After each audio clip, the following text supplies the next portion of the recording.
नमस्कार साथियों, कैसे हैं आप सभी। आई होप आप लोग अच्छे होंगे, स्वस्थ होंगे, बेहतर होंगे और अपने स्वास्थ्य को ध्यान में रखते हुए, सेहत को ध्यान में रखते हुए, जिंदा दिल रहते हुए आप अपनी तैयारी को पूरा अंतिम रूप देने की कोशिश में होंगे। हमें पूरा आशा है, विश्वास है कि आप सब बेहतर होंगे, अच्छे होंगे। और अच्छी बात है, जीवन में विपरीत परिस्थितियां बनती हैं और परिस्थितियां जब विपरीत बनती हैं तो बहुत ही अच्छा एक मैसेज मिलता है। जब कोई विपरीत नेगेटिव शक्ति या नेगेटिव व्यक्ति जब आपको डिमोटिवेट करे तो समझो कि वो डिमोटिवेट नहीं कर रहा है, वो आपको ऊर्जावान कर रहा है। और जैसे ही आप ऊर्जावान होंगे, आपकी कार्य करने की शैली और कुशलता डेवलप हो जाएगी। आप कभी जौहरी की दुकान पर जाइए, देखिए जो गोल्ड होता है, जिसका हम लोग रिंग बनवाते हैं, कंगन बनता है, मंगलसूत्र बनता है, यहाँ का जो टीका होता है वो सब बनता है, औरतों का, जेंट्स का भी रिंग वगैरह बनता है। देखें, देखने के योग्य है। आप मार्केट में जाए तो हर चीज को देखें। इस दुनिया में वैल्यू हर चीज का है, निगेटिव का भी है, पॉजिटिव का भी है। आप बैठे 10 मिनट उसके दुकान पे, उससे वार्तालाप करें, उसके कार्य कुशलता और कार्यशैली पे ध्यान दें। आप देखें, पहले वो गोल्ड को यानी कि सोना को आग में डालता है, हथौड़े की चोट मारता है, और जब वो आग में डालता है, हथौड़े का चोट मारता है, तब जाके वो सुंदर आभूषण बनता है। आप मजदूर को देखिए, आप मजदूर को देखिए जो दिहाड़ी मजदूरी का काम करते हैं, उनकी स्थितियों को देखिए और आप अपनी स्थितियों को देखिए। आप 10 मिनट धूप में चलो, आपको एलर्जी हो जाएगा। क्योंकि दिन रात बारिश में, धूप में, आंधी में, तूफान में, औरत हो, मर्द हो, बूढ़े हो, बच्चे हो, कार्य कर रहे हैं। ये हमारी ह्यूमैनिटी पावर है, और इस पावर को हम अपने दिल में नहीं, यहां अपने दिमाग में धारण करते हैं। और जब ये यहां धारण हो जाएगा, हमारी शक्तियां डेवलप हो जाएंगी। आज हम वार्ता करेंगे, आज हम चर्चा करेंगे कि प्रिपरेशन ऑफ यूपीएससी। आज का टॉपिक है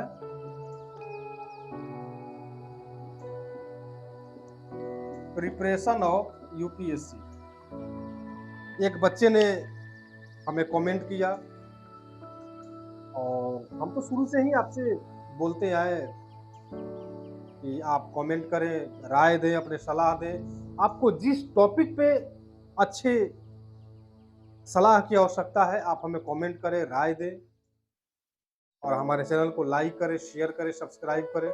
और आप जब तक कमेंट नहीं करेंगे, तब तक हम क्या समझेंगे कि आपके मन में क्या चल रहा है, क्या नहीं चल रहा है।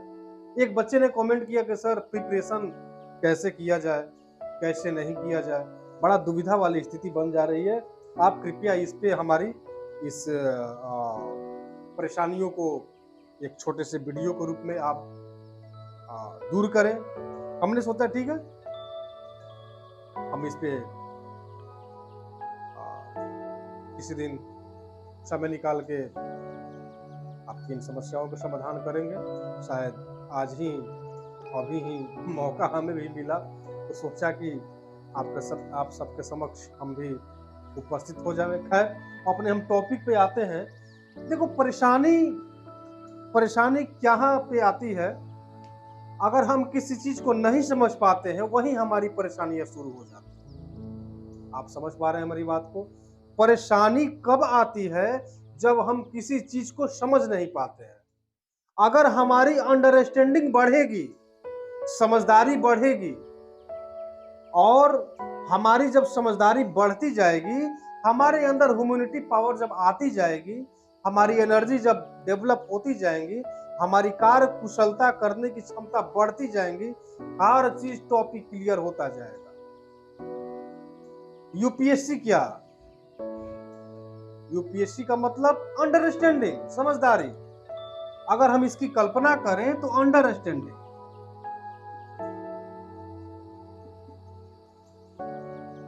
और इस अंडरस्टैंडिंग का जो मतलब है वो किससे है? तो एनसीईआरटी से।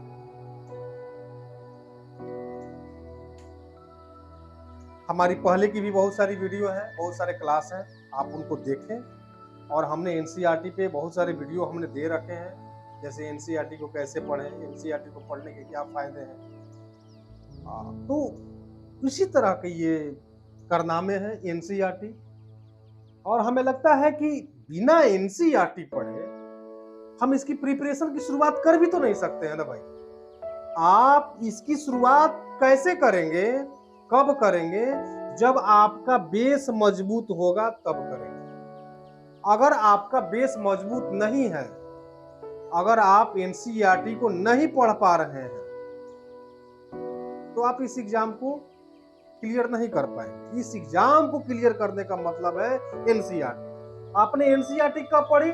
10वीं क्लास में पढ़ी, 11वीं में पढ़ी, 12वीं में पढ़ी, 9 में पढ़ी, 8 में पढ़ी, 5 में पढ़ी।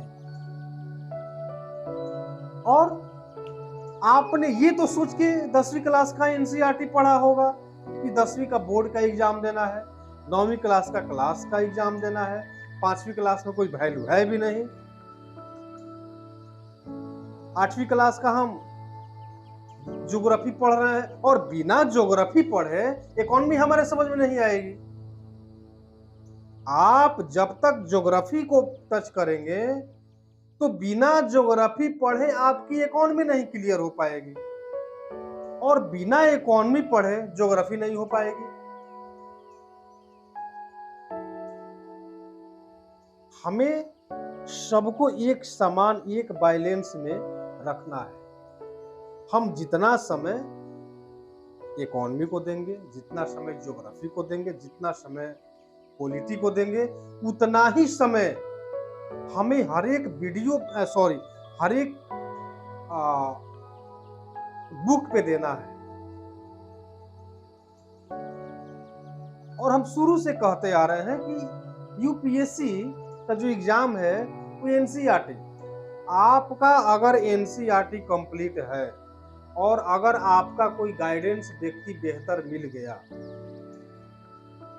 आप 80% इस नाव को पार करने के काबिल हैं। 85% आपका क्लियर है। हम सब गलतियां क्या करते हैं कि जैसे ग्रेजुएशन कंप्लीट हुआ, 18, 19, 20 साल उम्र हुआ, दिल्ली चले जाते हैं। आप दिल्ली गए, किसी कोचिंग में गए, मुखर्जी नगर, और मोटी फी दे के आपने एडमिशन ले लिया। और एडमिशन लिया तो एडमिशन लेने के उपरांत आपको मोटा मोटा बुक, क्लास नोट्स आपको दे दिया जाता है। और जब आप उसको घर में रात में अपने क्वार्टर में, डेरा में जब आप उसको खोलते हैं तो पाते क्या है कि ये मैंने 5वीं क्लास में पढ़ा था। अब आपकी स्मरण शक्ति बढ़ती जाएगी, आपकी स्मरण शक्ति बढ़ती जाएगी। आप जो चीज 20 साल, 15 साल, 8 साल, 7 साल पहले आप जो छोड़ चुके हैं, अब उसी चीज को जब आप पढ़िएगा तो आपको याद आएगा, अरे इसको तो हम 5वीं क्लास में पढ़े थे, हमें याद आ रहा है। इसे हमने 10वीं क्लास में पढ़ा था, हमें याद आ रहा है। इसे हमने 7वीं क्लास में पढ़ा था, हमें याद आ रहा है। अगर आप उसको रेगुलरिटी में अगर रखते, शुरू से आप उसको पढ़ते, हमेशा पढ़ते, माइंड में ये चीज बैठ गया होता है कि नहीं हमें आईएएस बनना है और हमें यूपीएससी के एग्जाम देना है, और इसका जो सबसे बड़ा जो लॉजिक है, कारण है, वो एनसीईआरटी है, तो हमें लगता है कि भारत का हर व्यक्ति इस एग्जाम को भेज देगा। इसीलिए तो इसको दुनिया का टॉप एग्जाम में माना गया है। ये अरे गरे एग्जाम नहीं है कि कोई आया बैठा निकल गया। ये बड़ा टफ एग्जाम है। आप एनसीईआरटी पढ़ के तो जाओ और 10 सवाल में 10 सवाल बना कर आ जाओ, असंभव है, आप नहीं कर पाओगे। 10 सवाल में 2 4 5 सवाल बना पाओगे, बाकी के लिए तुक्का ही उपाय है। सीधे सवाल आएंगे नहीं, और सीधे सवाल है भी तो आंसर आपका सीधा नहीं है। यहां कंडीशन बनती है, बिगड़ती है, और यूपीएससी का जो ट्रेंड है वो हर साल चेंज हो रहा है, हर साल चेंज हो रहा है। ऐसा नहीं है कि उसकी स्थिरता बनी हुई है। स्थिरता सिलेबस को लेकर हर साल कुछ ना कुछ चेंजिंग हो रहा है। कहीं से सवाल पॉलिटी से ज्यादा आ रहे हैं, ज्योग्राफी से कम हो रहे हैं, ज्योग्राफी से ज्यादा आ रहे हैं तो पॉलिटी से कम हो रहे हैं। इकोनॉमी का सवाल है, हिस्ट्री का सवाल है, या अन्य और कोई भी सवाल है, वो सारे सवाल कभी कम हो रहे हैं, ज्यादा हो रहे हैं।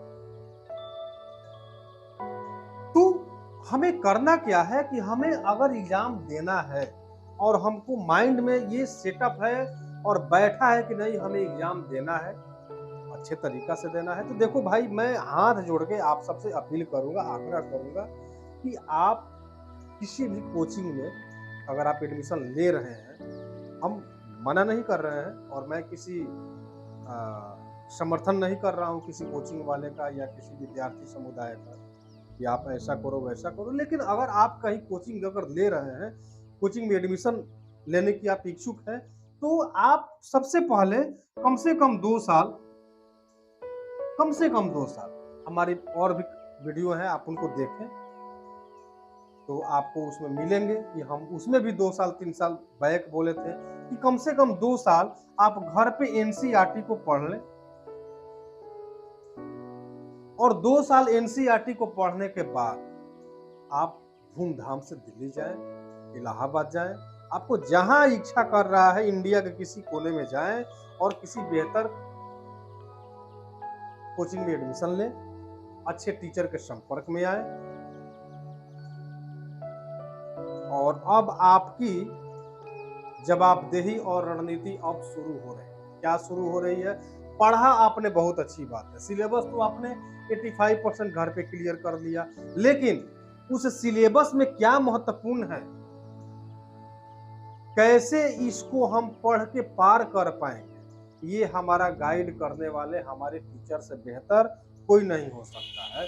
अगर हम इस एग्जाम को अगर भेद पाते, निकाल पाते, अच्छे कर पाते, तो घर बैठ के बहुत सारे विद्यार्थी एग्जाम को निकाल पाते। आप बहुत सारे टॉपरों की बातें सुनेंगे, बहुत सारे बोलेंगे कि हम घर पे पढ़े हैं, कोई बोलेंगे मैंने कोचिंग नहीं देखा, कोई बोलेगा मैं घर से बाहर नहीं निकला। अरे यार, ये सब तमाशा करने की जरूरत नहीं है, कौन क्या है नहीं है, बहुत कुछ जानने की जरूरत नहीं है। आप अपने कार्य और अपने कार्यशैली और कुशलता को बढ़ाने की पूरी कोशिश करें, इसी में आपकी और हमारी बेहतर भलाई है। आप भी कल निकलो, बोलो कि हम लंदन का अखबार पढ़ते थे, मान जाएगा हर व्यक्ति, हाँ हो सकता है आप लंदन जाते होंगे, लंदन से अखबार आता भी होगा। इस एग्जाम को निकालने का मतलब है एनसीईआरटी। इसके अलावा दूसरा विकल्प तलाशने की कोशिश आप बिल्कुल ना करें, बिल्कुल ना करें। इस एग्जाम को निकालने का मतलब है एनसीईआरटी। हमें एनसीईआरटी पढ़ना है तो पढ़ना है, किसी भी कीमत, चाहे इसके लिए कुछ भी किया जा सके, बिना एनसीईआरटी पढ़े हम इस एग्जाम को नहीं निकाल पाएंगे। चाहे आप कितनी भी क्लासेस कर लें, कहीं भी आप चले जाएं, मुखर्जी नगर में चले जाएं या इलाहाबाद चले जाएं या अन्य किसी भी राज्य के शहरों में आप चले जाएं, आपका एग्जाम निकलने वाला बिल्कुल नहीं। आप जब तक अपनी कार्यशैली और कुशलता को नहीं बढ़ाएंगे, तब तक इसका कोई मतलब नहीं बनने वाला है।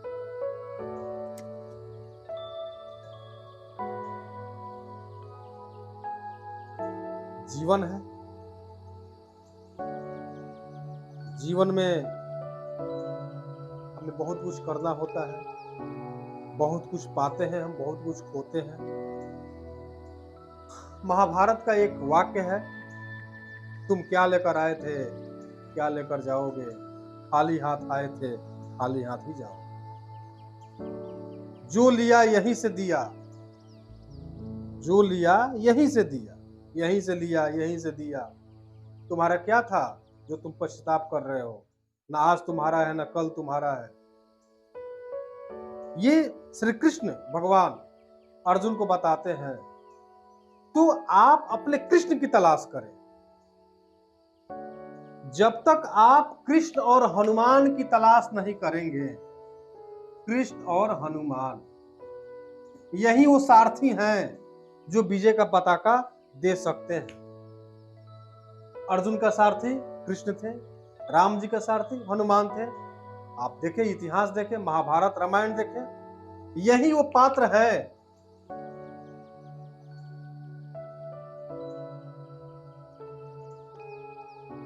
कृष्ण के सामने भीष्म पितामह, कर्ण,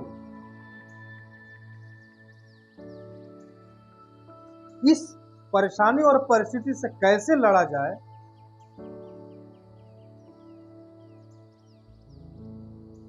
इस युद्ध को, इस भीष्म पितामह युद्ध को कैसे लड़ा जाए, कैसे जीता जाए, यहां भी कर्ण है, अर्जुन है, भीष्म पितामह है।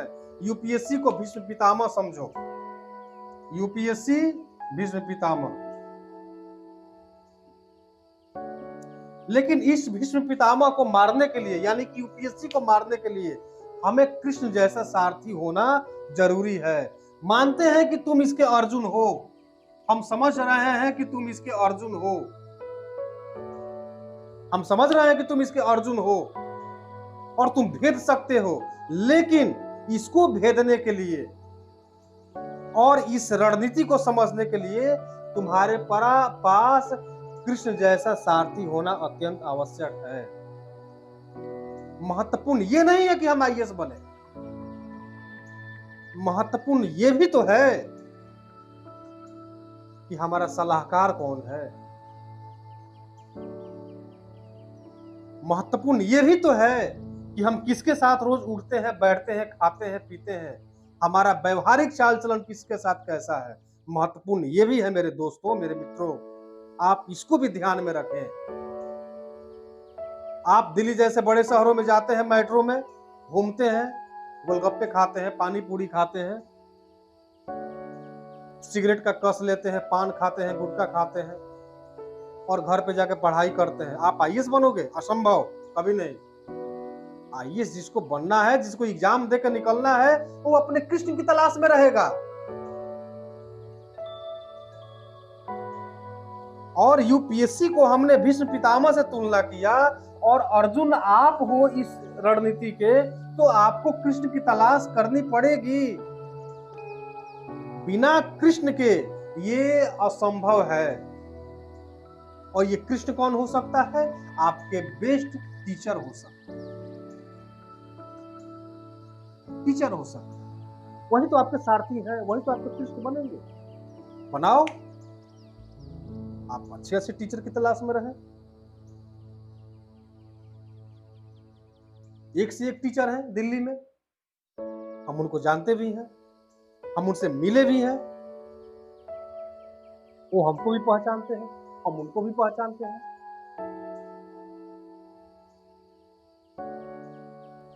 और विकट परिस्थितियों से घबरा जाना ये मूर्खता है। आप किसी भी परिस्थिति को डट के मुकाबला करो, उठाओ बाण, उठाओ कमान और लक्ष्य की तरफ अपने आप को साधो। देखो क्यों नहीं निकलेगा। आप कृष्ण की तलाश में रहे, लेकिन आपको तो कृष्ण की तलाश है नहीं, आपको तो राधा की तलाश है। भाई राधा हमको मिल जाए, तो राधा मिल जाए, तो राधा मिलने से ये नहीं हो पाएगा। आप कृष्ण की तलाश में पड़े। उसी प्रकार रावण, समझो कि यूपीएससी का संबंध हमने रावण से किया और इस रावण को मारने के लिए आप राम हो, इस रावण को मारने के लिए आप राम हो। तो जब तक आपका सलाहकार हनुमान जैसा मित्र नहीं होगा, विभीषण जैसा सारथी नहीं होगा, आप इसे नहीं मार सकते हैं।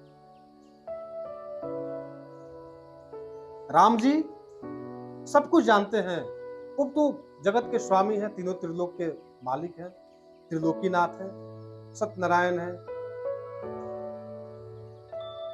सब कुछ जानते हैं। फिर भी मानव को संदेश देते हैं कि जब हम स्वयं ईश्वर होके अपने कर्मों का फल भुगत सकते हैं, जंगल जा सकते हैं और अपनी पत्नी को खो सकते हैं, युद्ध कर सकते हैं, जीत सकते हैं, हनुमान जैसा मित्र मिल सकता है, हनुमान जैसा सेवक मिल सकता है, विभीषण जैसा राजा मिल सकता है, तो कल्पना कीजिए ईश्वर जब इतना कुछ कर सकते हैं तो हम भी मानव हैं। ईश्वर का नाम लेके अपने कर्म क्षेत्र के प्रति उदारता पूर्वक, कुशल पूर्वक अगर हम कार्य करते हैं तो निश्चित तौर पे हमें सफलता मिलेगी। इसमें घबराने वाली तो बिल्कुल बात नहीं।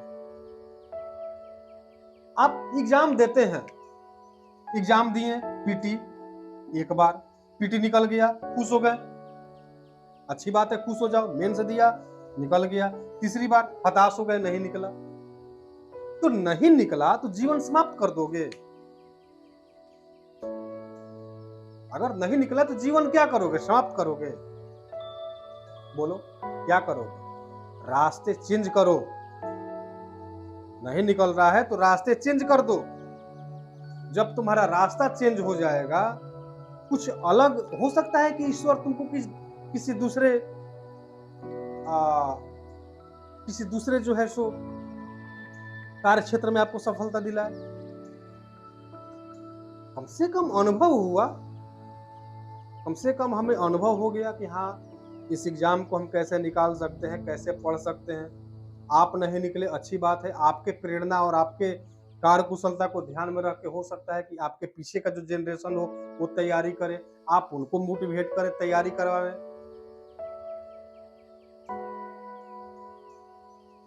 तो जब तैयारी बेहतर होगी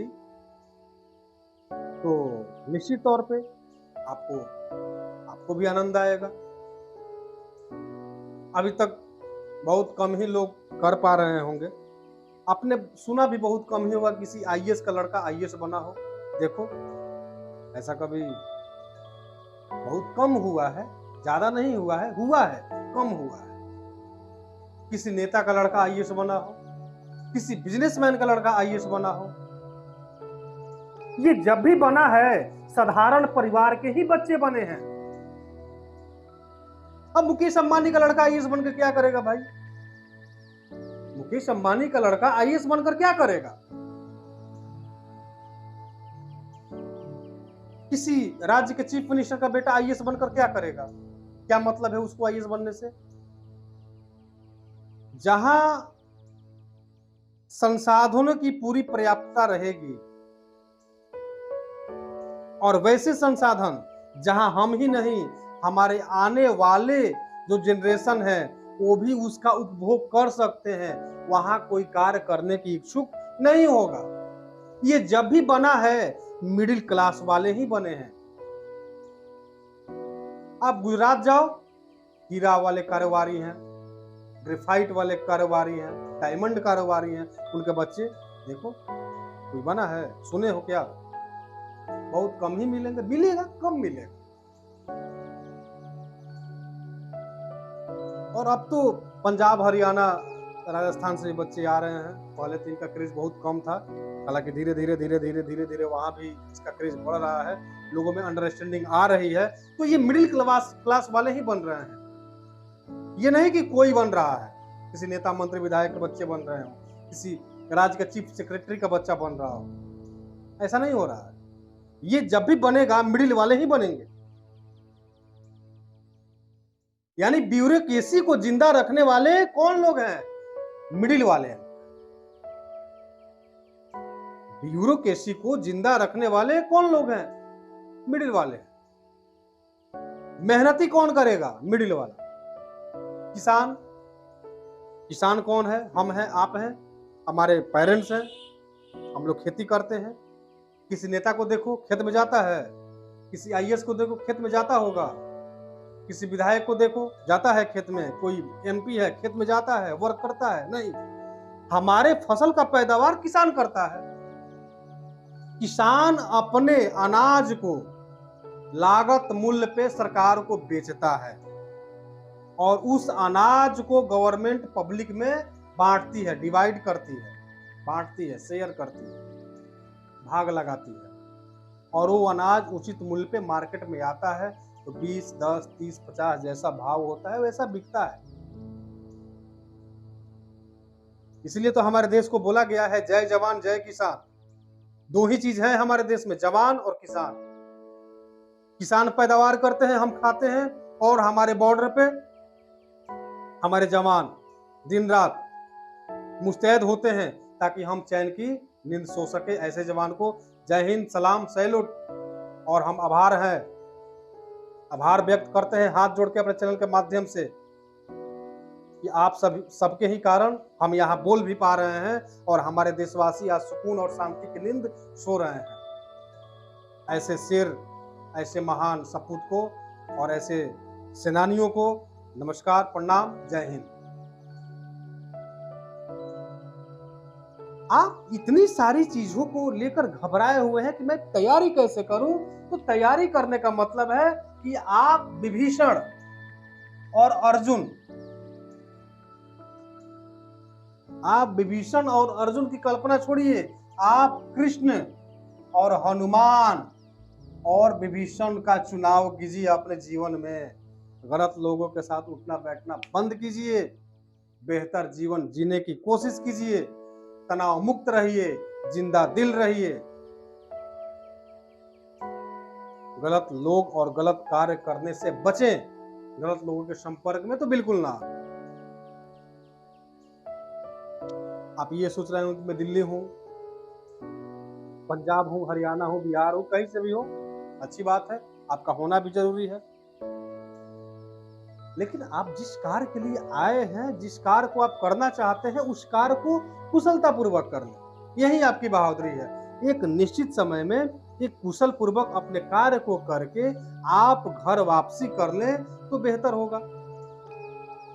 यूपीएससी जिस बच्चे का न निकले, जो ज्यादा डिप्रेशन में आते हैं, उनके लिए दो ही जगह है। अगर आप यूपीएससी का एग्जाम निकाल लिए तो एलवीएस ने,